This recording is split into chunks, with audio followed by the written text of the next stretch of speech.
محمد وآل محمد صلوات اللهم صل على محمد وآل محمد وعجل فرجه. بابا تیرے وطن میں اکیلی ہے فاطمہ، بابا تیرے وطن میں اکیلی ہے فاطمہ، رونے کو تیرے غم میں، رونے کو تیرے غم میں ترستی ہے فاطمہ، بابا تیرے وطن میں اکیلی ہے فاطمہ، بابا تیرے وطن میں اکیلی ہے فاطمہ، بابا مجھے وطن میں غریب الوطن کیا، رونے پہ کلمہ گویوں نے پہرا لگا دیا، اپنے مقام رہ کے بھی، اپنے مقام رہ کے بھی قیدی ہے فاطمہ، بابا تیرے وطن میں اکیلی ہے فاطمہ، بابا تیرے وطن میں اکیلی ہے فاطمہ، عرصہ ہوا کہ مادر زینب گزر گئی، دربار جا پہ آپ کی بیٹی تو مر گئی، دنیا سمجھ رہی ہے کہ، دنیا سمجھ رہی ہے کہ جیتی ہے فاطمہ، بابا تیرے وطن میں اکیلی ہے فاطمہ، بابا تیرے وطن میں اکیلی ہے فاطمہ، پہلے سلام سے کیا لوگوں نے اجتناب، اب یہ سلام کرتے ہیں دیتے نہیں جواب، ہر دم علی کے غم میں، ہر دم علی کے غم میں تڑپتی ہے فاطمہ، بابا تیرے وطن میں اکیلی ہے فاطمہ، بابا تیرے وطن میں اکیلی ہے فاطمہ، سوتا ہے وہ شہید ولایت میرا یہاں، پہلے نہیں ہے قبر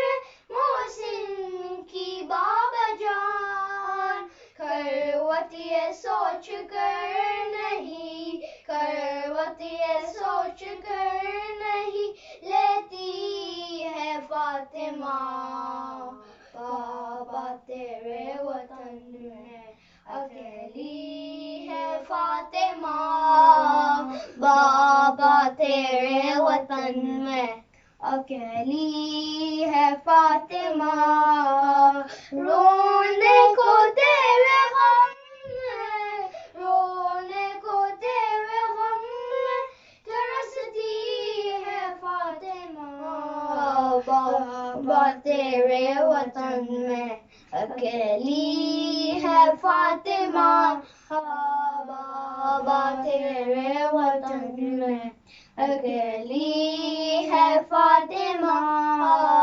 صلوات اللہم صل على محمد وآل محمد وعجل فرجہ. اعوذ باللہ من الشیطان اللعین الرجیم، بسم اللہ الرحمن الرحیم، رب اشرح لی صدری ویسر لی امری واحلل عقدۃ من لسانی یفقہ قولی، وما ارسلناک الا رحمۃ للعالمین. Assalamu alaikum wa rahmatullahi wa barakatuh. This evening we commemorate the shahadat of that holy personality that, had it not been for him, we would not be here today. None other than the Prophet Muhammad sallallahu alayhi wa alihi wa sallam. Allahumma salli ala Muhammad wa ali Muhammad. Prophet Muhammad, in the ayat that I just recited from Surah Anbiya, ayat number 107 of chapter 21, says, وَمَا أَرْسَلْنَاكَ إِلَّا رَحْمَةً لِلْعَالَمِينَ. And we have not sent you, O Muhammad, except as a mercy upon the whole of the universe, the whole of the world. Tonight I would like to discuss, inshallah, a few snippets from the life of this holy personality, from his birth to a few of the areas of his life where maybe we don't understand quite the holiness of his personality, which after the age of 40 we all understand as him being Prophet Muhammad. Prophet Muhammad was a prophet from the time from when he was born. Prophet Muhammad's mother, Bibi Amina, after she gave birth to the holy child, saw that he was on the floor, and at that point in time he looked up, and it is as if he was reciting something to his Lord in absolute submission to that one Allah. Remember where this holy personality has stemmed from. We talk about ourselves being the children of Ibrahim. Prophet Ibrahim had two sons, as we know. One was Ismail and one was Ishaq. And Prophet Muhammad's lineage comes from the line of Ismail. If we, just for your reference, if we look at Ishaq alayhi salam, we have Nabi Yusuf comes from that lineage from Yaqub. But here the lineage is from Prophet Ismail. Now Prophet Muhammad, as soon as he was born, having submitted to Allah subhanahu wa ta'ala, now verified the dream of Ibrahim, which said that, bless me with a progeny that constantly uphold the message of your oneness. Prophet Muhammad was under the guardianship of his grandfather, Abdul Muttalib, because his father had passed away before he was born. He was under the guardianship, and 7 years later, his mother too passed away. 1 year after this, Abdul Muttalib, his grandfather, passed away. So now he was left to the guardianship of Abu Talib. Abu Talib was the uncle of the Holy Prophet ﷺ. Abu Talib knew the special character of this holy personality. He was a staunch believer of the oneness of Allah subhanahu wa ta'ala. He knew all the scriptures of Isa alayhi salam, and he knew that there was something special about this young boy. He would rear him, he would raise him like his own child. In fact, there was a time when the Prophet was only 12 years old. At that age, Abu Talib was about to go on an expedition to Syria. The Prophet clutches him and says, "Oh my uncle, let me come with you." He decides to have mercy on this child, and as he sees him as an orphan, and says, "Let me take him with me." He takes the Prophet, and on this expedition, the caravan come just on their way to Syria, near an area around Basra, where they see a monastery. In this monastery, a monk comes out by the name of George. The monk sees Abu Talib, and next to him this young boy of 12 years old. As he sees him, he comes and approaches Abu Talib and says, "Oh man, I would like to invite you to dinner to my monastery. Come tomorrow on the condition you bring this child with you."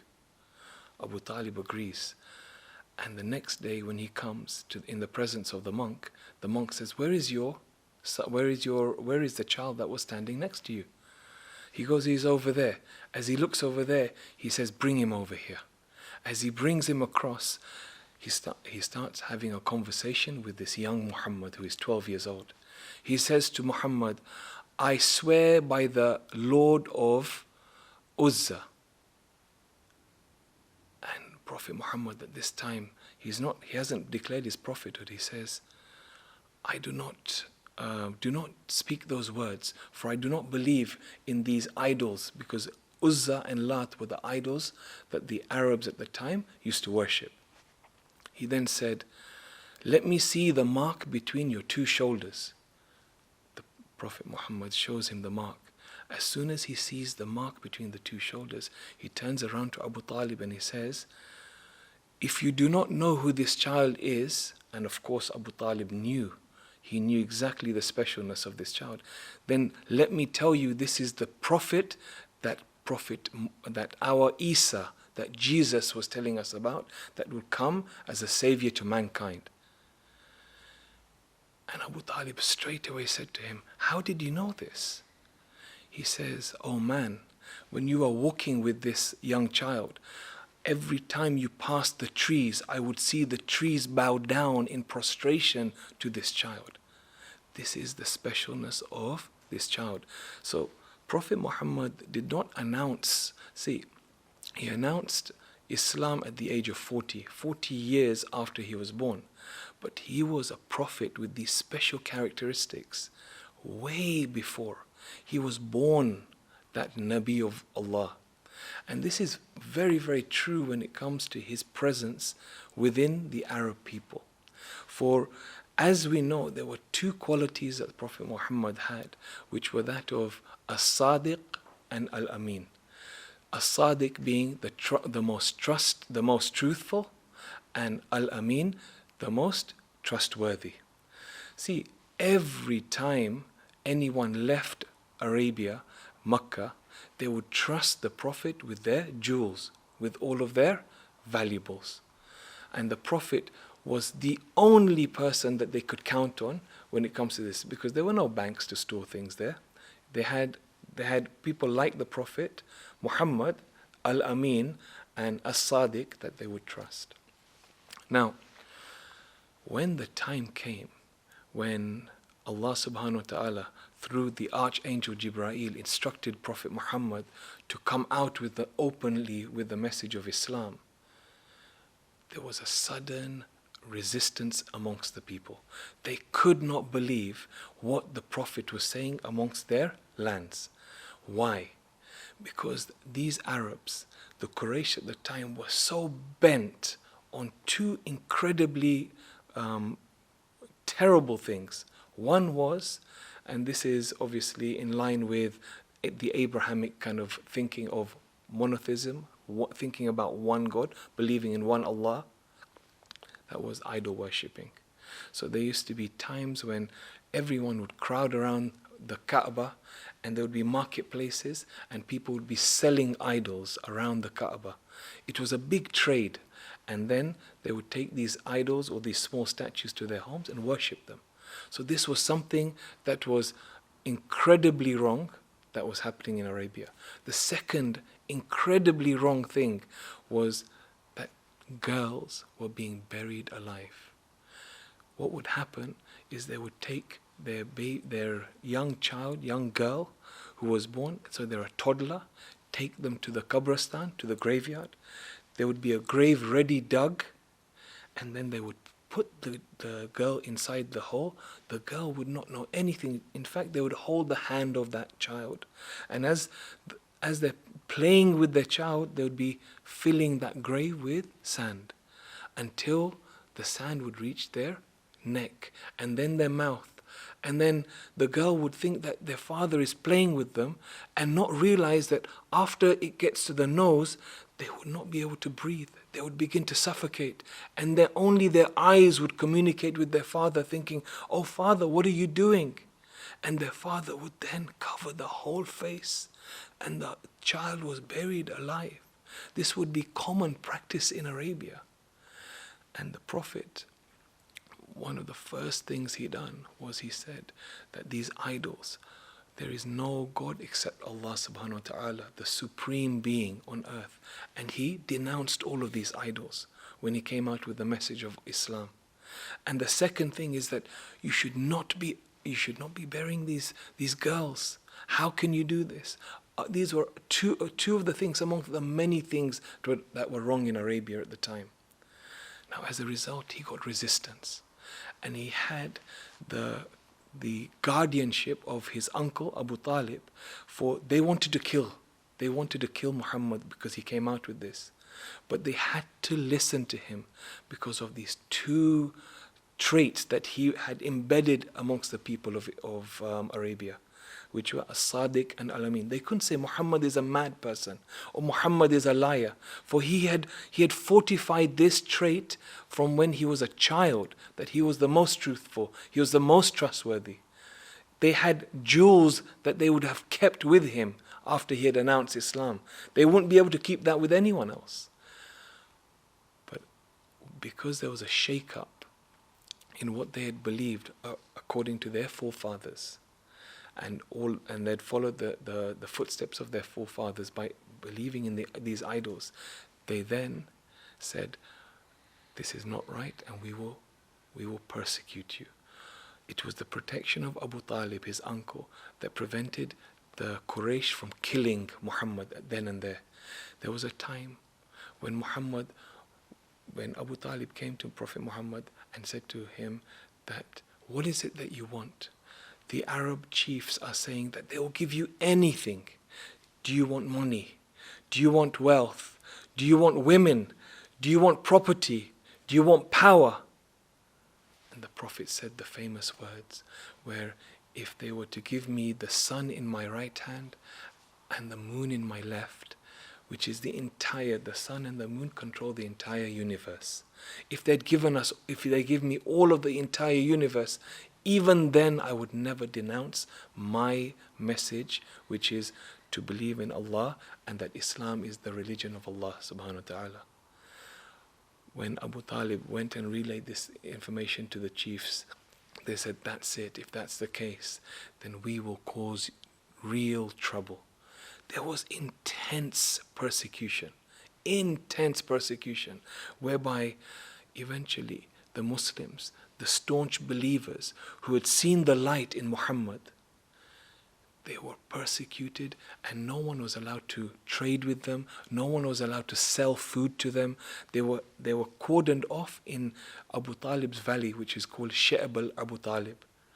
For 3 years, it was like a prison, an open air prison. They were not allowed to move anywhere but in this place for 3 years.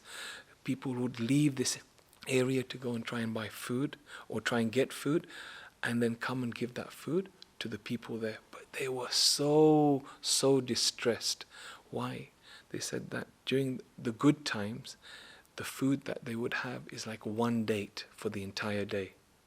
In the difficult times, they would have like half or a quarter of 1 date for the entire day. So the persecution was intense. And eventually, in this period, the Prophet's uncle and his beloved wife, Bibi Khadija alayhi salam, both passed away. The 2 strongholds in his life passed away. But then there was a 3rd stronghold. And this is none other than Ali ibn Abi Talib, salawatullahi wa salamu alayhi, who was his next stronghold, who kept his mission going. The Prophet realized that staying in Makkah was not an option. We have to leave. And the command came to leave for Medina. At that time, Medina was called Yathrib. We know the famous story where Imam Ali slept in the bed of the Prophet. Up until the time that Abu Talib was alive, the Quraysh did not, because Abu Talib was a chief of the Quraysh as well, they didn't have the audacity to touch the Prophet. That was a protection mechanism. But after Abu Talib died in this period, now the chiefs had plotted to kill Muhammad. So they got all the chiefs, one member of their tribes, of each tribe in Arabia, to go and get ready to kill the Prophet in the middle of the night. The Prophet was aware of their plan, and he asked for Imam Ali to sleep in his bed. And when he slept in the bed, Imam Ali describes this sleep as the most peaceful sleep. The most peaceful sleep, sleeping in the bed, knowing that the Prophet was going to be attacked in the middle of the night, and he was going to be there and potentially going to be killed in place of the Prophet. Yes, he describes it as the most peaceful sleep. And eventually when they did break in and they saw that Imam Ali was there, they stopped. Now, do you remember we talked about the Prophet being the most trustworthy? How ironic. They persecuted the same man that was still carrying their possessions, who was still protecting their possessions. So the Prophet at that night left for Medina, and Imam Ali was left in Mecca with two jobs. One was to sleep in the bed of the Prophet, but the second job was to give back the amanat being all the valuables that had been kept by the Prophet in safekeeping for those same people that were persecuting him. So look at the akhlaq. For Allah surely in the Prophet perfected the akhlaq. Prophet Muhammad left Imam Ali to give back those jewels. The amanat that was carried by the Prophet was given back by Imam Ali, and then Imam Ali went to join the Prophet in Medina. In Medina, the Prophet saw that there was a safeguarding, that there was a problem in Medina amongst two tribes, and these were the Aus and the Khazraj. And the Prophet came there and he reunited these two tribes and then lived peacefully amongst the other Christians and the Jews in Medina, showing us that Islam is a religion of peace and tranquility. He allowed for them, the Jews, to conduct their religious activities as the Christians, and as the Muslims in Medina, they would dominate. But everything was peaceful.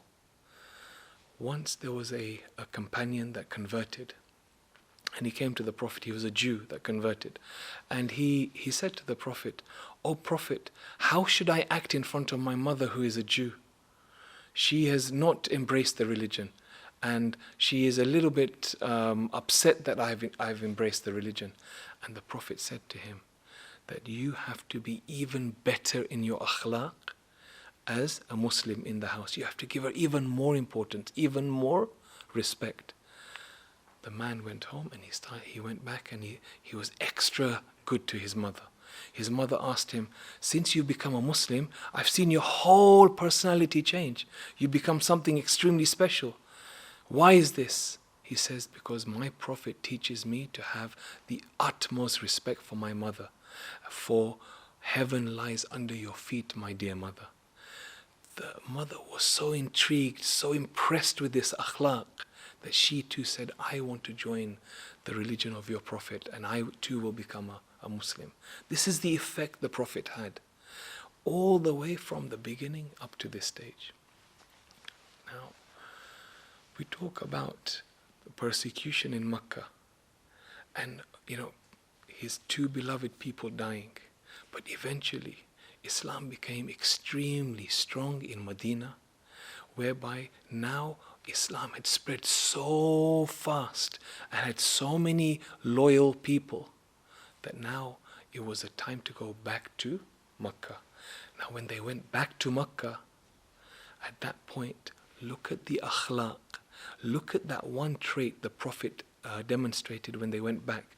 All those people that were nasty, that caused the death of his wife, his beloved wife, and his uncle, and all the other Muslims. Many Muslims died then as well, in that time, in the valley of Shayba of Abu Talib. He came back, and those people saw now that the Prophet is going to take revenge. He is now going to pay back for all the misery that we caused the Prophet in Mecca before he left for Medina. Look at the Prophet. He said, "On this day I give you full salvation. I forgive all. I forgive everything." There was one person. Look at the forgiveness, the level of the forgiveness of the Prophet. There was one person by the name of Wahshi. Wahshi was that slave that Hind was the wife of Abu Sufyan. Just to give you an idea, Abu Sufyan was the father of Muawiyah. Muawiyah, we know, was the father of Yazid. We've just come out of the Arba'in. Hind was the grandmother of Yazid. hired this black slave, Wahshi, who was an extremely good archer. He was a spearman. He could fire a spear and with absolute accuracy. And Hind wanted revenge from the Battle of Badr, where her father and her brother were killed by the Muslims. And she wanted to kill Hamza. Hamza was the Prophet's uncle, and she hired this black slave, Wahshi. Wahshi not only killed Hamza, but under the instructions of Hind, he mutilated, he tore apart his body. And Hind had a necklace made from the parts of Hamza. This is the state of Wahshi and how he had basically really hurt the Prophet. Wahshi comes back because he realized that the Prophet was that person who was oft forgiving. He came to the Prophet and said, "Can you forgive me for what I've done? For clearly I was in clear error. I didn't know what I was, who I was helping, and that you had the true message."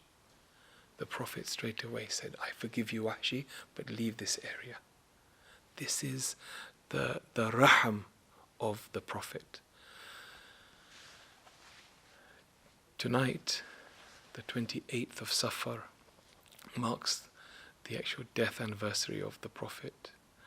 And the Prophet, just before he passed away, he was very, very close to his one daughter, Bibi Fatima alayha salam. Bibi Fatima knew that the Prophet was now ill. He had been poisoned. A plot had been committed against him. And she knew that she was losing her father. She would cry, she would cry, and she would cry. She would come to her father, and towards the last few days, and even the last few hours before the Prophet passed away, she hugged the Prophet, her father, and she said to him, "Oh my father, how is it that you are leaving this world?" And then suddenly, after these cries, the Prophet whispers something into her ear, and she smiles.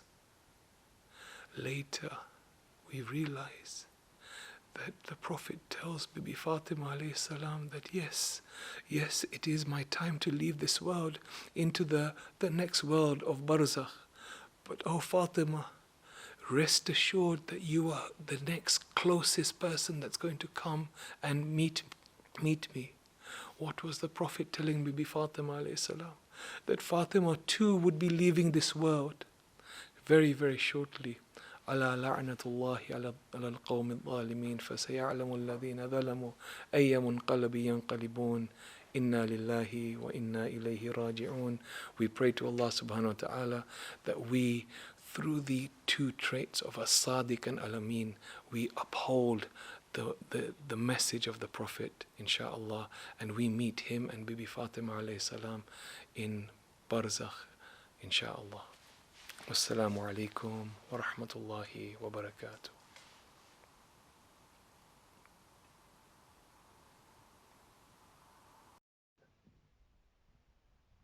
Ya Hussein, Ya Hussein, Ya Hussein, Ya Hussein, Ya Hussein, Ya Hussein, Muhammad के घराने से वफादारी करेंगे हम, अज़ा खाने सजाएंगे, अज़ादारी करेंगे हम। मोहम्मद के घराने से वफादारी करेंगे हम, अज़ा खाने सजाएंगे, अज़ादारी करेंगे हम।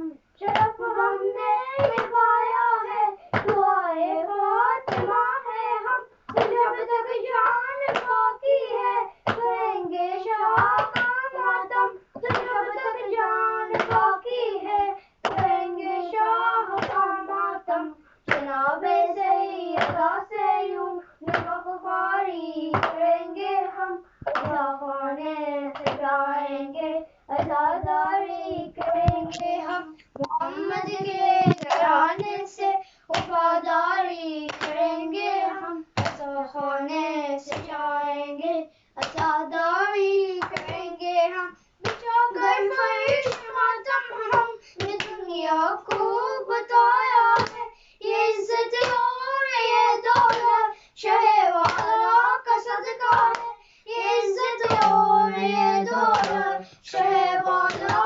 صدقہ ہے فدا دولت انہی کے نام پر ساری کریں گے ہم عزا خانے سجائیں گے عزاداری کریں گے ہم محمد کے گھرانے سے وفاداری کریں گے ہم عزا خانے سجائیں گے عزاداری کریں گے ہم جلوسوں میں جڑی عباس کا پرچم اتاریں گے وہاں نام سکینہ پر سبھی نے بھی لگایا ہے وہاں نام سکینہ پر سبھی نے بھی لگایا ہے مکمل ماں کے غم کی سے تیاری کریں گے ہم عزا خانے سجائیں گے عزاداری کریں گے ہم محمد کے گھرانے سے وفاداری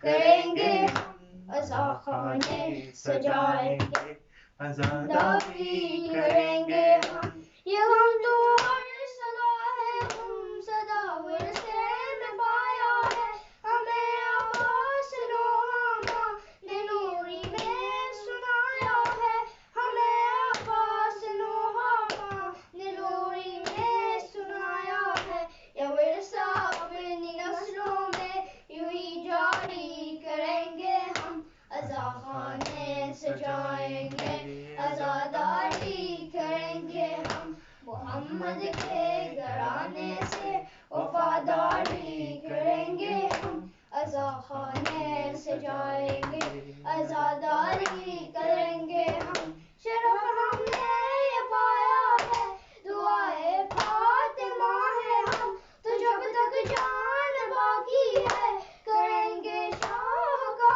ماتم تو جب تک جان باقی ہے کریں گے شاہ کا ماتم جناب سیدہ سے یوں نمک خالی کریں گے ہم عزا خانے سجائیں گے عزاداری کریں گے ہم محمد کے گھرانے سے وفاداری کریں گے ہم عزا خانے سجائیں گے عزاداری کریں گے ہم محمد کے گھرانے سے وفاداری کریں گے ہم عزا خانے سجائیں گے عزاداری کریں گے ہم محمد وآل محمد صلوات اللهم صل على محمد وآل محمد وعجل فرجهم